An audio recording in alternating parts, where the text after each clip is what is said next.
ಓಂ ನಮಃ ಶಿವಾಯ. ವೀಕ್ಷಕರೇ, ಇವತ್ತಿನ ವಿಷಯ ವಿದ್ಯಾಭ್ಯಾಸ, ಎಜುಕೇಶನ್.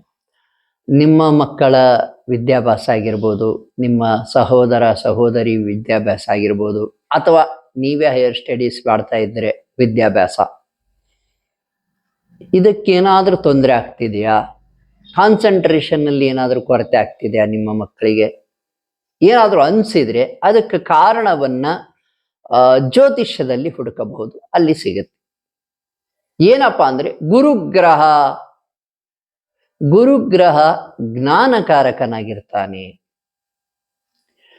ಗುರು ಏನು ನಿಮ್ಮ ಒಂದು ಪಾಠ ಮಾಡ್ತಾರೆ ಗುರುಗಳು, ಅದನ್ನ ಕೇಳಿಸ್ಕೊಂಡು ಆ ಜ್ಞಾನವನ್ನ ಅರ್ಥ ಮಾಡ್ಕೋಬೇಕಾಗತ್ತೆ ಹುಡುಗ. ಗುರುಗ್ರಹ ಎಲ್ಲಿದೆ ಅವನ ಜಾತಕದಲ್ಲಿ, ಅವನು ಹುಟ್ಟಿದಾಗ ಅವನ ಜಾತಕದಲ್ಲಿ ಗುರು ಎಲ್ಲಿದೆ, ಶಕ್ತಿಯುತವಾಗಿದೆಯೋ ಅಥವಾ ಶಕ್ತಿಯುತವಾಗಿಲ್ವೋ ಒಂದು, ಮತ್ತು ಯಾವ ಮನೆಯಲ್ಲಿದೆ, ಇವಿಷ್ಟು ತಿಳ್ಕೊಂಡ್ಬಿಟ್ರೆ ಫಸ್ಟ್ ಪಾರ್ಟ್ ಇದು. ಇನ್ನು ಎರಡನೇ ಪಾರ್ಟ್ ಬಂದ್ಬಿಟ್ಟು ನೋಡಿ, ಉದಾಹರಣೆ 1ನೇ ಮನೆಯಲ್ಲಿ, 2ನೇ ಮನೆಯಲ್ಲಿ, 4ನೇ ಮನೆಯಲ್ಲಿ, 5, 7, 9, 10, 11 ಇಲ್ಲಿ ಗುರು ಇದ್ರೆ ತುಂಬಾ ಒಳ್ಳೇದಾಗ್ತದೆ. ಆ ಜ್ಞಾನಕಾರಕನಾಗಿರ್ತಕ್ಕಂಥ ಗುರು ಹೇಳಿದ್ದನ್ನ, ಪಾಠ ಮಾಡಿದ್ದನ್ನ ಅರ್ಥ ಮಾಡ್ಕೊಳ್ಳೋ ಶಕ್ತಿ ಆ ಮಗುಗೆ ಕೊಡ್ತಾನೆ. ಓದಿದ್ದನ್ನು ಕೂಡ ಅರ್ಥ ಮಾಡ್ಕೊಳ್ಳೋ ಶಕ್ತಿಯನ್ನು ಆ ಮಗುವಿಗೆ ಕೊಡ್ತಾನೆ ಗುರುಗ್ರಹ. ಹಾಗಾದ್ರೆ ಎಲ್ಲಿ ಇರಬಾರ್ದಂದ್ರೆ 3, 6, 8, 12 3, 6, 8, 12 ಇದ್ರೆ ಆ ಗುರುವಿಗೆ ಅದು ಒಳ್ಳೆ ಸ್ಥಾನ ಅಲ್ಲ. ಅಶುಭ ಗ್ರಹಗಳಲ್ಲಿ ಇರಬಹುದು, ಆದರೆ ಶುಭ ಗ್ರಹಗಳು ಅಲ್ಲಿ ಇರಬಾರ್ದು.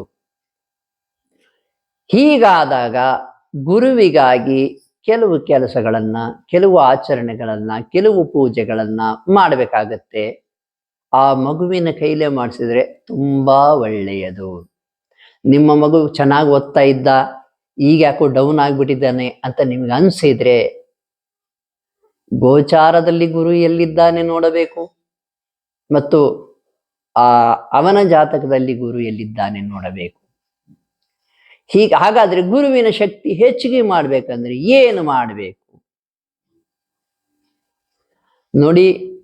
ಮಗುವನ್ನ ಗುರುಗಳ ದೇವಸ್ಥಾನಕ್ಕೆ ಗುರುವಾರ ಆದ್ರೆ ಕರ್ಕೊಂಡೋಗ್ರಿ, ಇಲ್ಲ ಭಾನುವಾರ ಬೇಕು ಕರ್ಕೊಂಡೋಗಿ. ಯಾವುದಾದ್ರೂ ಗುರು, ರಾಘವೇಂದ್ರ ಸ್ವಾಮಿ ಆಗಿರ್ಬೋದು, ಸಾಯಿಬಾಬಾ ಆಗಿರ್ಬೋದು, ದತ್ತಾತ್ರೇಯ ಆಗಿರಬಹುದು, ವೀರಭದ್ರೇಶ್ವರ ಸ್ವಾಮಿ, ನಂದೀಶ್ವರ, ಯಾವುದಾದ್ರೂ ಗುರುವಿನ ದೇವಸ್ಥಾನಕ್ಕೆ ಪ್ರತಿ ವಾರ ಕರ್ಕೊಂಡೋಗಿ. ಗುರುವಿನ ಶಕ್ತಿ ಹೆಚ್ಚಿಗೆ ಆಗ್ತಾ ಹೋಗುತ್ತೆ.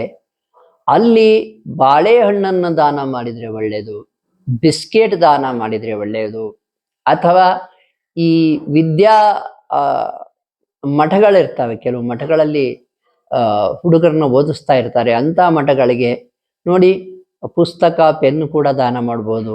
ಬಡವರಿಗಾಗಿ ಪುಸ್ತಕ, ಪೆನ್ನು, ಒಟ್ಟು ವಿದ್ಯೆಗೆ ಸಂಬಂಧಿತ ವಿಷಯಗಳನ್ನ ದಾನ ಮಾಡಿದರೆ ತುಂಬಾ ಒಳ್ಳೆಯದು. ಹಾಗೆಯೇ ಲಡ್ಡು ಮತ್ತು ಕಡಲೆಕಾಳು, ಇಷ್ಟು ಐಟಮ್ಗಳಲ್ಲಿ ಯಾವುದನ್ನಾದರೂ ದಾನ ಮಾಡಿ ನೀವು ಆ ಮಗುವಿನ ಕೈಲೇ ಮಾಡಿಸತಕ್ಕದ್ದು. ಹೀಗೆ ಮಾಡಿದಾಗ ಮಗುವಿನ ಜಾತಕದಲ್ಲಿ ಗುರು ಪ್ರಬಲನಾಗ್ತಾನೆ.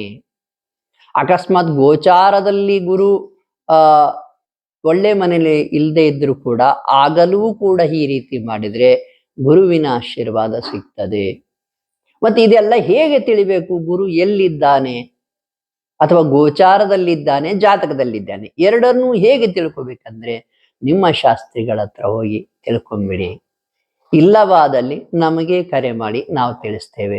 ಇದಿಷ್ಟೇ ಅಲ್ಲ, ಇದಕ್ಕಿನ್ನೂ ಮುಖ್ಯವಾದ ವಿಷಯ ಮತ್ತೊಂದಿದೆ. ಗುರು ಎಲ್ಲಿದ್ದಾನೋ ಯಾವುದಾದ್ರೂ ಅಶುಭ ಗ್ರಹದ ದೃಷ್ಟಿ ಇದೆಯಾ?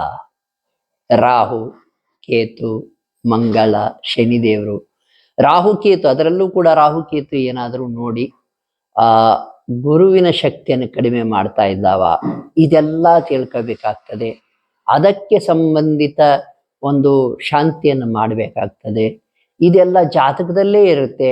ಹೀಗೆ ಮಾಡಿದಾಗ ನಿಜವಾಗ್ಲೂ ಕೂಡ ಮಗುವನ್ನ ಸಕ್ಸಸ್ ಕಡೆಗೆ ತಗೊಂಡು ಹೋಗಬಹುದು.